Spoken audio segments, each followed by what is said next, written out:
नाही, आम्ही जी काही इथली परिस्थिती आहे सध्याची जिल्ह्याची, म्हणजे हा आमच्या भावाचा खून झाला त्याच्यानंतर परिस्थितीमध्ये काय बदल झालेत, जी बी टीम आहे, ज्या काही गोष्टी चालतात इथं त्या संदर्भात थोडीशी चर्चा केली, तरी एवढी सविस्तर चर्चा झाली नाही.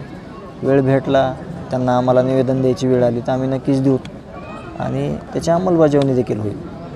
त्यांनी काय काय आश्वासनं दिली, तुम्ही जे मागण्या मागल्या होत्या ती चर्चा केली? नाही, आज ते हे वर्षश्राद्ध आहे म्हणून खास करून भेटायला आले होते आणि आम्ही देखील आज आपला दुःखद दिवस आहे म्हणून त्यांना काही जास्त आज आम्ही बोललो नाहीत ह्या गोष्टीवर की आम्हाला हे करा किंवा ते द्या हे द्या. न्यायाच्या भावाने आम्ही त्यांचं ऐकून घेतलं, आम्ही सांगितलं. मग आता जेव्हा कधी आम्हाला निरोप येईल तर त्यावेळेस आम्ही ज्या काही रिक्वायरमेंट आहेत त्या आम्ही त्यांना पोचवण्याचा प्रयत्न करू. माझी सविस्तर भेट घेतो असं म्हटलं. हां, बोलले ते.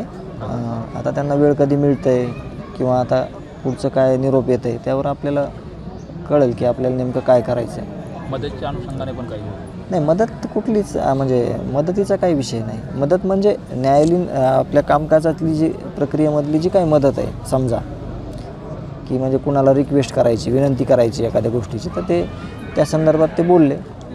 आज त्यांना कळाल्यामुळं ते येऊन भेटून गेले.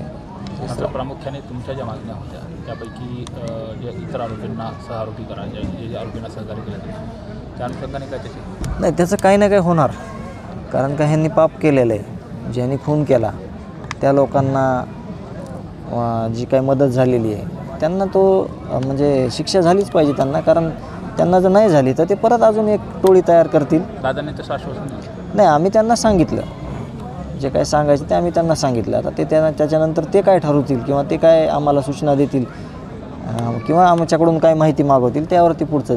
आज सांत्वन करत असताना काय नेमका शब्द काय दिला आणि न्यायाच्या लढाईच्या अनुषंगाने काय बोलले? नाही, आज आम्ही म्हणजे अत्यंत दुःखद मनस्थितीमध्ये आहेत. तुम्हाला माहिती आहे, तुम्ही सकाळपासून इथं आहेत. तर वैभवीला विचारत होते कॉलेजचं किंवा कॉलेजविषयी ताईंनी देखील दादांना काही माहिती दिलेली असेल भेट झाल्यानंतर.